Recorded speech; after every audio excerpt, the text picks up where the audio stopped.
तो भाई और बहनों, उस समय हमने जगत वालों की तरह हाय हाय नहीं करनी है।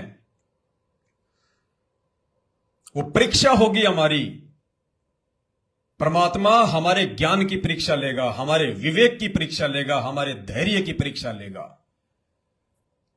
क्योंकि उन विषम परिस्थितियों का सामना करने के लिए परमात्मा ने आज हमें इतना ज्ञान में रंगा है। परमात्मा ने इतनी मेहनत की है। गांव गांव जाकर सन 1994 से हमारे लिए उन्होंने लोगों की गालियां खा खाकर, गुंडा और भुंडा कहलवा कर इतने सत्संग किए। उन्होंने हमें वो अनमोल भक्ति दे रखी है जो ब्रह्मा विष्णु महेश के पास नहीं है। उन्होंने हमें वो जबरदस्त मंत्र दे रखे हैं जिस एक मंत्र की कमाई इस पृथ्वी के बराबर नहीं है। हम उस समर्थ भगवान की शरण में है जो पूरी दुनिया का पेट भर रहा है, उनके संस्कार आधार से। तो उस आने वाले समय में, क्योंकि देखो पता नहीं आगे दास आपको मैसेज दे पाए नहीं दे पाए, कब ये इंटरनेट बंद हो जाए, कब यूट्यूब बंद हो जाए, कोई भरोसा नहीं है। इसलिए दास आपको पहले ही आगाह कर देता है भगत भाई बहनों को, जगत वाले जो मर्जी करें, हमें कोई लेना देना नहीं है उनसे। उस समय, जब वो समय आएगा जब लोगों की फसलें बर्बाद होंगी, जब बाढ़ आएगी या अन्य किन्हीं कारणों से, क्योंकि हमारे देश में अनाज नहीं है। कोई ये सोचे कि हमारे देश में बहुत अनाज है, हमारे देश में बहुत अनाज है। हमारे देश का सारा अनाज पैसे वाले लोगों ने जमा कर रखा है, अपने टैंक भर रखे हैं। क्योंकि उन लोगों को पहले से ही सब कुछ मालूम होता है कि आने वाले समय में क्या आपत्ति आने वाली है। लेकिन आम जनता में इस चीज की वो भनक नहीं लगने देते, बल्कि उन्हें पहले से सब कुछ पता होता है कि कब हमारे देश पर अटैक होगा, कब ये जो प्राकृतिक जो ये सिस्टम है ये बिगड़ेगा, कब जो है भुखमरी आएगी, कब कौन सी महामारी आएगी, सब पता है उनको। लेकिन वो आम जनता में इसकी भनक नहीं लगने देते और पूरा सिस्टम सेट कर लेते हैं। तो इस देश में अनाज नहीं है। कोई ये सोचे कि भाई हमारे देश में बहुत अनाज है, बहुत अनाज है। आपको एक छोटी सी बात बताता हूं, छोटी सी बात। इस देश में 7 दिन से ज्यादा का अनाज नहीं है, 7 दिन से ज्यादा का। और आपको समझाता हूं कैसे नहीं है। गांवों को छोड़कर, और आजकल तो गांव में भी आपको पता है, पहले तो हमारे बाप दादा जो बुजुर्ग थे वो फालतू के शौक नहीं पाला करते थे। उनको मोटरसाइकिल लाने का शौक नहीं था, ना उस समय हुआ करती थी मोटरसाइकिल इतनी। उनको गाड़ियां लाने का शौक नहीं था, उनको दिखावा करने का शौक नहीं था, उनको फ्रिज का ठंडा पानी पीने का शौक नहीं था, उनको कूलर और एसी की हवा में सोने का शौक नहीं था। उनको 1-1 लाख के 50-50 हजार के बेड पे जो है बिस्तरों पे सोने का शौक नहीं था। उनको सोने चांदी के गहने पहनने का, गले में मोटी मोटी चैन और अंगूठी पहनने का शौक नहीं था। उनको फालतू में बियर बार में और डिस्को बार में, होटलों में जाके, रिसोर्ट में जाके, मनाली में जाके, कुल्लू में जाके, शिमला जाके उनको पैसा बर्बाद करने का शौक नहीं था। वो मांस नहीं खाया करते थे, वो शराब नहीं पिया करते थे, वो नशा नहीं किया करते थे। उनको कोई शौक नहीं था। इसलिए वो अपने अनाज को बेचा नहीं करते थे। अगर 20 क्विंटल अनाज हो गया तो वो अपने अनाज को अपने घर पे जमा रखते थे, बेचा नहीं करते थे। आज गांव में भी अनाज नहीं है। गांव में जैसे ही फसल तैयार होती है, बेटा पहले डिमांड कर देता कि पापा जी स्कॉर्पियो लेके आऊंगा, पापा जी मोटरसाइकिल लेके आऊंगा, पापा जी वो 1 लाख रुपए का मोबाइल लेके आऊंगा। या खुद उन्होंने इतने जो है पंगे पाल रखे हैं वर्तमान में, देखा देखी भौतिक सुख सुविधाओं के चक्कर में। अच्छा मकान होना चाहिए, अच्छे वाला कूलर होना चाहिए, बढ़िया वाला एसी होना चाहिए, बेड होना चाहिए, सारे वीआईपी साधन होने चाहिए। आज गांव में भी लोगों ने ऐसे ऐसे शौक पाल रखे हैं कि अनाज उनके घर में जमा हो ही नहीं पाता। जैसे ही अनाज निकला वो अपने खेत से ही लोगों को रफा दफा कर देते हैं और उस पैसे से फालतू की चीजें जमा कर लेते हैं, इकट्ठा कर लेते हैं। वो किस्त भरनी है, वो किस्त भरनी है। दुनिया भर के आदमियों ने लोन ले रखे हैं। तो भाई गांव में भी साल भर से ज्यादा का अनाज नहीं है, 6 महीने से ज्यादा का अनाज नहीं है। अब आपको मैं शहरों की स्थिति बताता हूं। हमारे देश में जितने भी शहर हैं और हमारे देश की 50% जो ये जनसंख्या ये शहरों में रहती है, 50% गांव में और 50% शहरों में। तो गांव वालों के पास तो 3 महीने या 6 महीने से ज्यादा का अनाज नहीं है। और शहर वाले क्या करते हैं? नौकरी पेशे वाले आदमी हैं। कोई एक मकान में रहता है, कोई 2 BHK में रहता है, कोई बेचारा 3 BHK में रहता है। छोटे छोटे कमरे, छोटे छोटे मकान, बड़ी बड़ी बिल्डिंगें। अब वो क्या करते हैं? किसी की फैमिली में 4 आदमी हैं तो किसी की फैमिली में 5 आदमी हैं, कोई 2 ही मियां बीवी हैं। सैलरी के ऊपर बेचारे वो डिपेंड हैं। तनख्वाह आ गई तो अपना सामान ले आए, या छोटा मोटा कोई अपना खुद का काम कर रहे हैं तो भी। ज्यादा से ज्यादा आदमी क्या करता है शहर में रहने वाला? एक बार में 5 किलो आटा लाएगा। कितना? 5 किलो। हद मार के वो 10 किलो आटा ले आएगा। ये किसी भी शहर को देख लो आप, दिल्ली, बंबई, चेन्नई, महाराष्ट्र, कोलकाता, मद्रास, कोई भी शहर देख लो, कोई भी राजधानी देख लो किसी भी स्टेट की। ज्यादा से ज्यादा उन शहरों में रहने वाले लोगों के घरों में 5 किलो या 10 किलो से ज्यादा आटा नहीं मिलेगा। तो 5 किलो या 10 किलो आटा ज्यादा से ज्यादा कितने दिन चलेगा? 1 सप्ताह मान लो, ज्यादा से ज्यादा 1 सप्ताह। और जब ये भुखमरी फैलेगी, ये अकाल की स्थिति पैदा होगी, तो आपको लगता है कि वो राशन की दुकान वाले आपको 20-20 किलो आटा देंगे, आपको 1-1 क्विंटल आपको आटा देंगे जब आप उनके पास में पैसे लेके जाएंगे? वो पागल नहीं है, वो भी इंसान है, उसको भी पता है। अगर उसके घर पे 20 किलो आटा होगा दुकानदार के पास, वो छटांग भी नहीं देगा किसी को, छटांग भी। उसको पता कि भूखा मरेगा वरना तू। चाहे आप जी 5 गुना ज्यादा पैसा दे देना, 500 रुपए किलो बोल देना कि भैया 500 रुपए देता हूं, 1000 रुपए देता हूं, 1 किलो आटा दे दे, वो नहीं देगा। तो शहरों में तो भाई साहब 7 दिन के बाद में भुखमरी। शहरों में केवल इंसान के पास में 7 दिन से ज्यादा का राशन नहीं होता, 7 दिन से ज्यादा का। इससे ज्यादा का राशन शहरों में नहीं है। तो जिस दिन यह भुखमरी फैलेगी या अकाल पड़ेगा, 7 दिन से ज्यादा का लोगों के पास में राशन नहीं होगा। उस समय लोगों को नानी याद आएगी। उस समय लोगों को अपनी औकात का पता चलेगा। वो हाथ की 5 उंगलियों में जो 5 अंगूठी पहन के चलता है, महंगे महंगे नगीने जड़वा के, गले में 20 तोले की चैन पहन के चलता है, हाथ में चांदी का ब्रासलेट पहन के चलता है, उसके एटीएम में, उसके डेबिट कार्ड में, उसके क्रेडिट कार्ड में, उसके पर्स में लाखों रुपए हैं। वो भाई अगर 1 किलो आटे के लिए अगर अपनी सारी संपत्ति भी दे देगा ना किसी को कि ये अंगूठी भी ले, ये चैन भी ले, भाई 1 किलो आटा दे दे।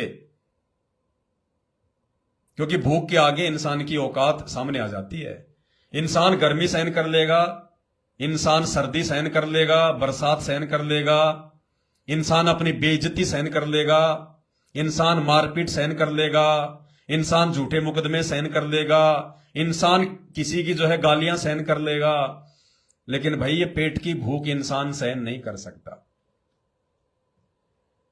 तो भुखमरी तो आई पड़ी है भाई साहब। कोई लंबी चौड़ी कोई गणित है ही नहीं, लंबी चौड़ी गणित नहीं है। और तुम सोच रहे हो कि अनाज मंडियों में अनाज भरा पड़ा है, कुछ नहीं भरा पड़ा, सब सेटिंग है। तो उस समय भाई और बहनों जब ये नौबत पैदा होगी इस दुनिया में, इन दुनिया वालों के सामने, जिन्होंने आज इस भक्ति को मजाक बना दिया है, ड्रामा बना दिया है, मनोरंजन का साधन बना दिया है। कोई समझाना चाहता है तो समझने को तैयार नहीं। संत रामपाल जी भगवान की उनको सत्संग सुनने की सलाह देते हैं तो कहते हैं जेल में बैठा है, जेल में बैठा है, काहे का भगवान है, काहे का भगवान है। वह पता चलेगा वो जेल में कौन बैठा है। आने वाले समय में वो जेल में जो बैठा है उसके अलावा दूसरा कोई भगवान धरती पे दिखाई नहीं देगा। आज तुम लोग जिसके नाम से नफरत करते हो, उसका नाम लेने के लिए 5-5 किलोमीटर लंबी लाइन में खड़े रहोगे धूप में, उसका नाम लेने के लिए। आज तुम जिसके नाम से नफरत करते हो। तो भाई और बहनों, उस समय हम भगत भाई बहनों ने, हम सत्सेवकों ने, साध संगति से जुड़े हुए भाई बहनों ने अपने धैर्य को खोना नहीं है। हमने किसी भी प्रकार का जो है वो संचन नहीं करना। अगर हमें यह पता चल गया कि साहब भुखमरी फैलने वाली है, क्योंकि बातें तो शुरू हो ही जाएंगी, हड़बड़ी तो मचेगी, तो आप और हम भगत भाई बहनों ने बाकी दुनिया वालों की तरह रिएक्ट नहीं करना कि कहीं से मिल जाए तो मैं भी 20 किलो आटा लेके अपने घर पे रख लूं, 50 किलो आटा लेके अपने घर पे रख लूं, तेल का पीपा ले आऊं, मिर्च मसाले ले आऊं। ये गलती बिल्कुल भी मत कर देना, बिल्कुल भी। जैसा आप सामान्य दिनों में बाजार से, दुकानों से सामान खरीद के लाते हो, उसी प्रकार से हमने सामान खरीदना है। अगर आपके घर में 2 दिन का आटा है और बाहर अगर ये बात फैल गई कि भैया भुखमरी फैल रही है, 10 दिन बाद में कुछ नहीं मिलेगा, लोग भागादौड़ी में लग गए कि कहीं से मिल जाए, आटा मिल जाए, तेल मिल जाए, सब्जी मिल जाए।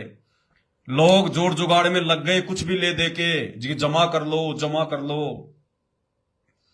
अगर आप संत रामपाल जी के भगत हैं, सत्सेवक हैं, साध संगति से जुड़े हुए हैं, और हमारे घर में अगर एक समय का भी आटा बचा हुआ है, एक समय का भी, तो जिस प्रकार हम बाकी दिनों में 1 किलो आटा जब हमारे घर में बचा है उसके बाद हम आटा खरीदते हैं, तो उसी प्रकार से हमने आटा खरीदने के लिए जाना है, अगर मिल जाए तो। अगर हमने सामान्य दिनों के अलावा अगर हमने एक्स्ट्रा आटा उस विनाशकालिनी भुखमरी और अकाल को ध्यान में रखते हुए बाजार से खरीद कर अपने घर पे रख लिया, तो संत रामपाल जी बिल्कुल भी आपके मददगार नहीं होंगे, बिल्कुल भी। हमने ऐसे ही रहना है जैसे हम बाकी दिनों की तरह रह रहे हैं। बिल्कुल भी हमने जमा नहीं करना, संचय नहीं करना, बिल्कुल भी। अगर कोई आपके दरबार पे भी आ जाए कि भाई साहब ये 50 किलो आटा है ले लो, 1 किलो आटा है ले लो, भले ही वो फ्री में दे रहा है, 5-10 गुना तो छोड़िए, अगर वो फ्री में भी आपको अगर 1 क्विंटल आटा देने के लिए आ रहा है या 1 किलो आटा देने के लिए आ रहा है कि भाई रख लो, बहुत भयंकर स्थिति पैदा हो चुकी है। अगर संत रामपाल जी के खून हो, अगर संत रामपाल जी की आत्मा हो, उनके भगत हो, उस आटे को छूना भी नहीं है, हाथ भी नहीं लगाना उसको। ये सारी बातें परमात्मा ने सत्संगों में पहले क्लियर कर रखी हैं।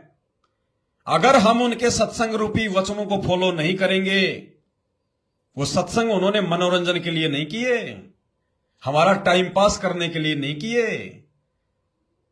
उस विकट समय में हम क्या रिएक्ट करेंगे, और यदि उस विकट समय में हम एक भगत बनकर रहेंगे, अपने गुरुदेव भगवान पर पूरा विश्वास करेंगे, और यदि हम मर्यादा में रह के भक्ति कर रहे होंगे, देखो जो मर्यादा तोड़ देगा या जिसकी मर्यादा टूटी हुई है, वो चाहे कितना रो लेना, कितना चीख लेना, कितना चिल्लाने लेना, कितना वो जमा कर लेना, उसकी तो दुर्गति होगी होगी। लेकिन यदि आप साध संगति से जुड़े हैं और पूर्णतया मर्यादा में हैं, गुरु को भगवान मानते हैं, आपके घर पर गुरुदेव भगवान को भोग लगता है, तो आपको परमात्मा उस विकट समय में किसी भी प्रकार की जरा सी भी आपत्ति नहीं आने देगा आपकी। दुनिया चाहे भूख से क्यों ना मर जाए, आप और हम आत्माओं पे परमात्मा आपत्ति नहीं आने देगा। हमारे विश्वास को बढ़ाने के लिए परमात्मा ने एक सत्संग में इस बात का जिक्र किया हुआ है कि अगर ऐसी कोई नौबत आ जाए या आपकी आवश्यकता के बिना, आपकी जरूरत के बिना अगर आपको कोई दाल चावल आटा देने के लिए आए तो आपने हाथ भी नहीं लगाना उसको, हाथ भी। एक सत्संग सुनाता हूं आपको परमात्मा का, इस सत्संग से बिल्कुल क्लियर हो जाएगा।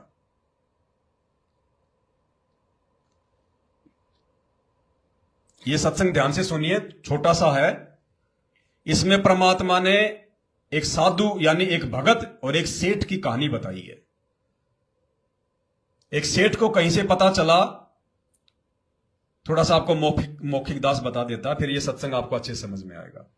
एक लालची सेठ था और उसके पास में इतनी संपत्ति थी, बहुत ज्यादा। उसने अपने मुनीम से कहा कि भाई मेरे पास में कितनी संपत्ति है, मेरी कितनी पीढ़ियां बैठी बैठी खा सकती, मुझे बता। तो मुनीमों ने पूरा हिसाब किताब निकाल के बताया कि सेठ जी आपकी 5 पीढ़ियां तो बैठी बैठी खा सकती है, आपके पास इतना धन है। तो सेठ को चिंता होगी, बोले मेरी छठी पीढ़ी क्या खाएगी, मेरी छठी पीढ़ी क्या खाएगी, कोई उपाय बताओ, कोई उपाय बताओ। तो उन्होंने कहा कि साहब इसका उपाय तो कोई धार्मिक व्यक्ति बताएगा, कोई साधु संत बताएगा। तो सेठ जी का ऐसे किसी साधु संत से मेल हो गया।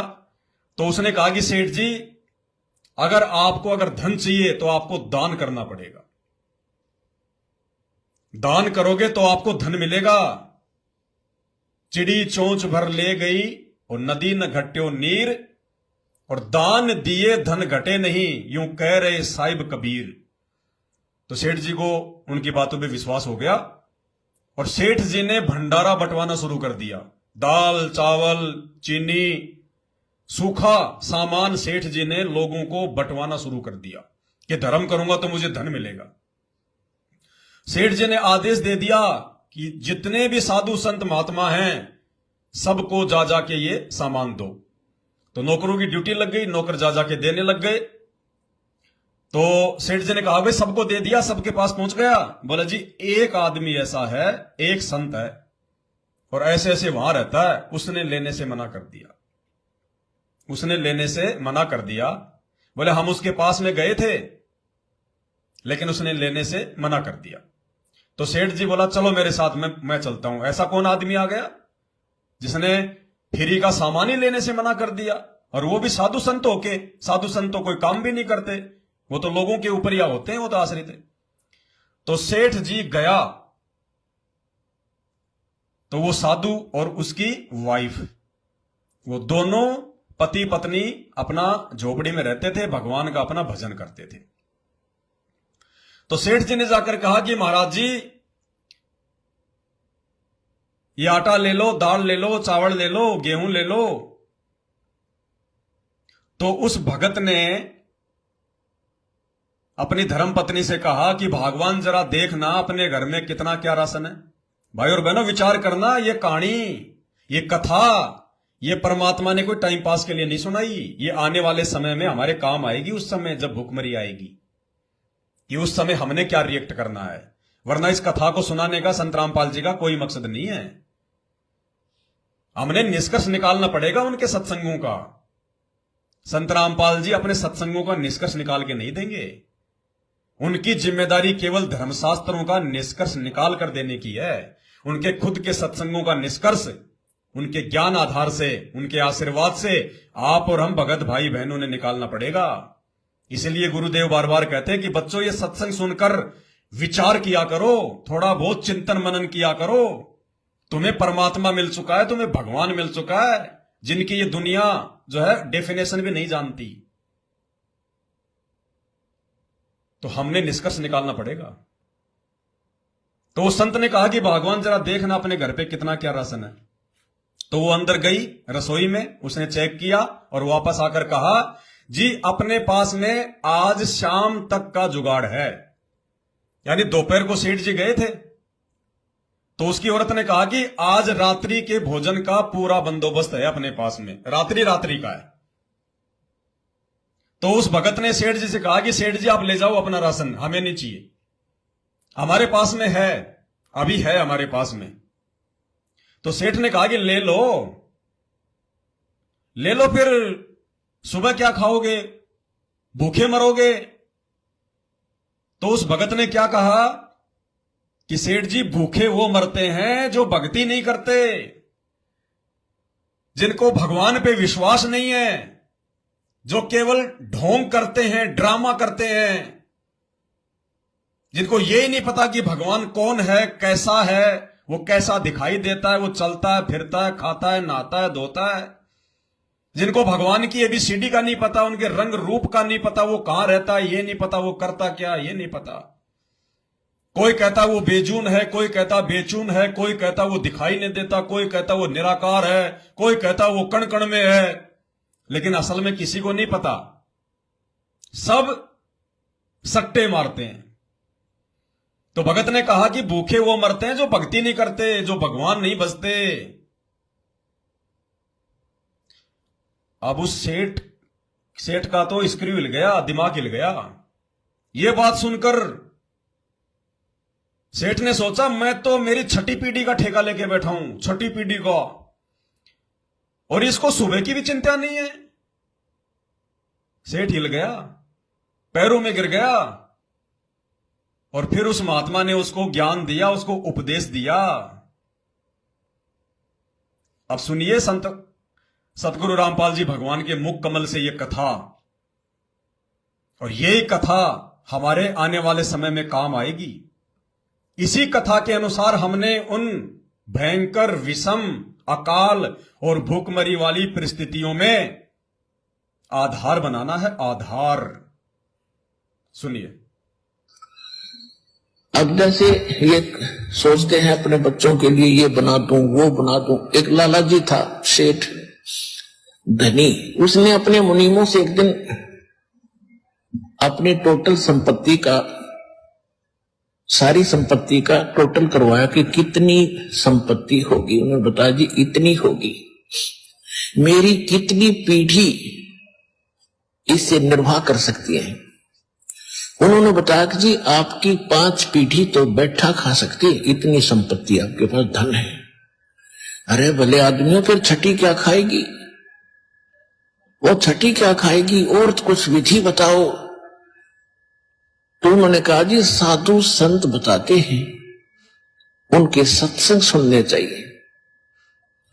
तो सत्संग में बताया गया कि भाई दान करे, जो धन चाहे तो दान करे,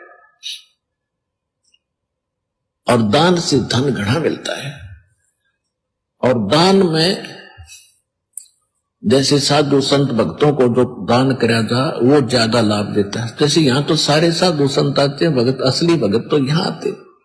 फिर भी जो भी जैसा मालिक के नाम पर कहीं के जंगलों में झोपड़ियों में बैठे थे साधु भक्त, तो पिछले संस्कारी होते, पिछले पुण्य उनको प्रेरित करते हैं, तो वो कहीं ना कहीं बैठ कर राम राम करते ही रहते हैं।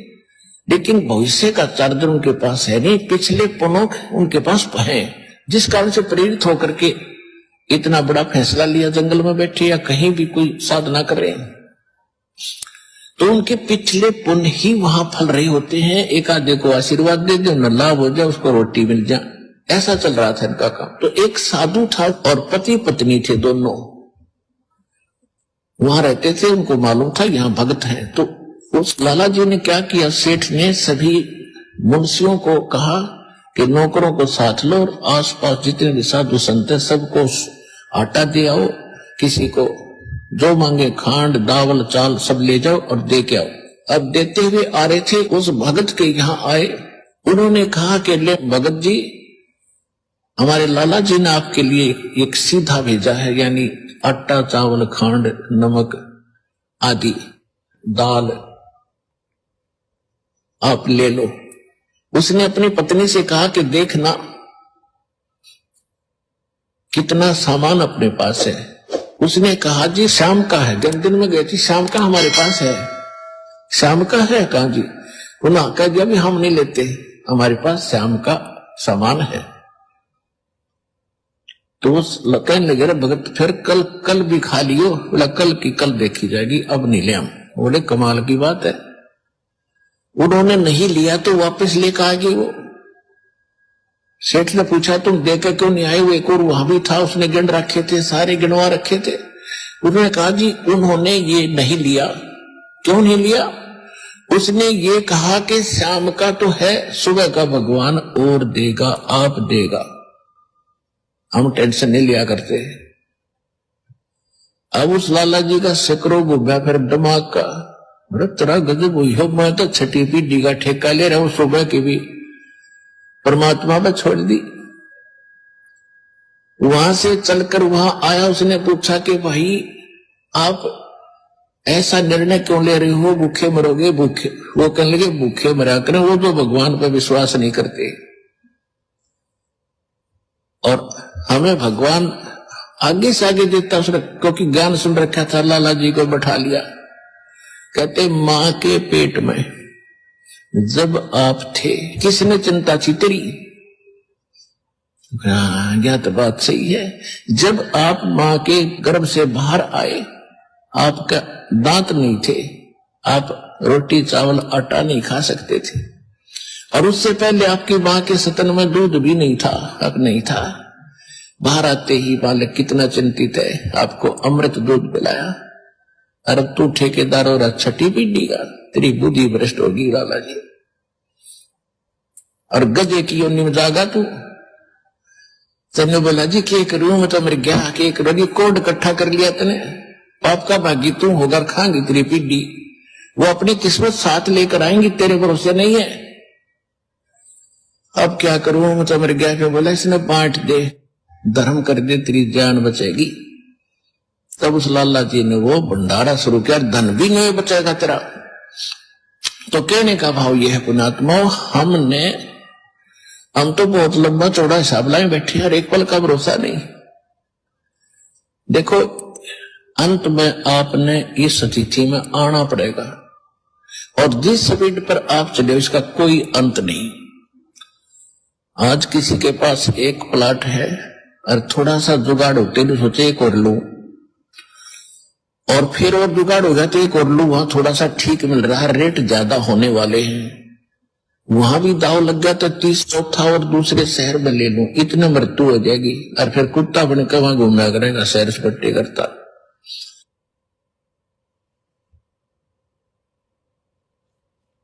हमने परमेश्वर के द्वारा बताए गए इस सत्संग के निष्कर्ष को पकड़ना है, और निष्कर्ष में गुरुदेव ने खुद ही कह दिया कि हमने अंत में इस स्थिति में आना पड़ेगा। कौन सी स्थिति में? वो भगत वाली स्थिति में, जिसके घर में केवल शाम शाम का आटा था, भोजन बनाने की व्यवस्था थी, उसके बावजूद भी उसने सुबह का आटा नहीं लिया जब तक शाम का आटा था, जबकि उसका गुरु कोई तत्वदर्शी भी नहीं था, उसका गुरु कोई परमात्मा भी नहीं था। वो जो भक्ति कर रहा था वो शास्त्रों के अनुसार भी नहीं थी, उसके पास में कोई मंत्र भी नहीं थे, उसके पास में वो त्रिकाल संध्या भी नहीं थी जो संत रामपाल जी ने हमें दी है, उसके ऊपर भगवान का वो विशेष आशीर्वाद भी नहीं था जो आज आप और हमारे ऊपर है। ये ऐसे साधु संत की सोच बताई है संत रामपाल जी ने, ऐसे साधु संत की सोच। और यदि उस साधु महात्मा से अगर वर्तमान में संत रामपाल जी के सच्चे भक्तों से तुलना की जाए, तो वो साधु संत महात्मा जिसने सेठ जी को आटा लेने से मना कर दिया, वर्तमान में संत रामपाल जी के उन भक्तों के नाखून के 100वें हिस्से के बराबर भी नहीं है, 100वें हिस्से के बराबर भी। तो हमने कितना अमल करना पड़ेगा इन बातों पे? जब वो इतना अमल करना वो जो है वो कर रहा है, तो हमने कितना करना पड़ेगा? तो भाई और बहनों, उस समय विचलित नहीं होना, क्योंकि उस समय आपको कोई भी आपको सपोर्ट देने वाला नहीं मिलेगा। आज आपको लाइव आके आपको बताया जा रहा है, वीडियो बना बना के डाले जा रहे हैं, आज हमारे मोबाइल काम कर रहे हैं, सिम काम कर रही है, इंटरनेट सही चल रहा है, हम बात कर सकते हैं। कल को ना आप मोबाइल से किसी से बात कर पाओगे, ना आपका व्हाट्सएप चलेगा, ना आप किसी से वीडियो कॉल कर पाओगे, ना आपको कोई हिम्मत देगा, ना आप किसी से कोई सलाह ले पाओगे, ना आप घर से बाहर निकल पाओगे, इमरजेंसी लगी होगी। भविष्यवाणी है, हिंदुस्तान के 15 से ज्यादा राज्यों में 2028 से पहले पहले इमरजेंसी लगेगी। भाई वो 24 में भी लग सकती है, 25 में लग सकती है, 26 में लग सकती है, 27 में लग सकती है, ये फिक्स नहीं है। लेकिन ये कंफर्म है, पत्थर की लकीर है, 28 से पहले पहले हिंदुस्तान के 15 से अधिक राज्यों में राष्ट्रपति शासन लग जाएगा। कोरोना काल में जैसे लोगों को घर से बाहर नहीं निकलने दिया, उससे भी भयंकर परिस्थिति बनेगी।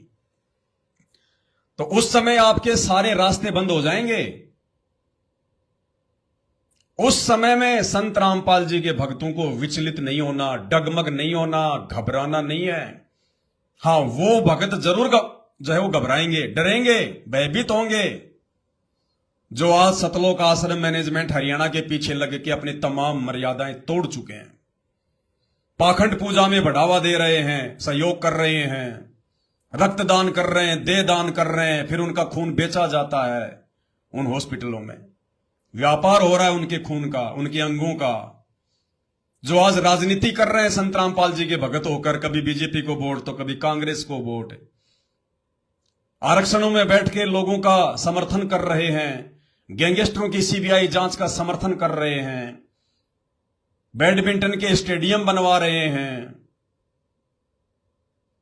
5-5 लाख रुपए चंदे के रूप में लोगों को दिए जा रहे हैं, जगत वालों को।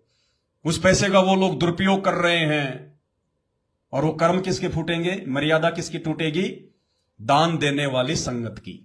क्योंकि आप कुपात्रों को धन दे रहे हैं, कुपात्रों को दान दे रहे हैं। अरे सुपात्र केवल आपका गुरु है धरती पर, सुपात्र केवल पूरी पृथ्वी पर, अर्थात वर्तमान में इस पृथ्वी पे जितने भी इंसान हैं उनसे दान लेने का अधिकारी इस धरती पर केवल संत रामपाल जी हैं। उनके बेटा बेटी अधिकारी नहीं है। उन अनाधिकारियों ने तो संगत का बेड़ा गर्क कर दिया, धोबी का कुत्ता बना के छोड़ रखा है संगत को। आज भले संगत वालों की बैटरी चल रही है अभी, जैसे लाइट से हम लोग इन्वर्टर लगा के बैटरी को चार्ज कर लेते हैं, लाइट अगर वो चली भी जाए तो भी थोड़े समय 2-4-5 घंटे हमारी लाइट जलेंगी, हमारे पंखे चलेंगे, लेकिन कितने समय तक? तो संत रामपाल जी से नाम लेने के बाद में मर्यादा में रह के जितने दिन तक लोगों ने भक्ति की, भैया उस कारण से उनकी बैटरी अभी चल रही है।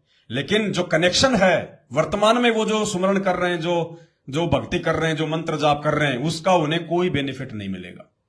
और उनकी बैटरी कितने दिन चलेगी ये तो वही जाने या फिर परमात्मा जाने। तो उनके साथ में भी भुंडी बनेगी, भुंडी।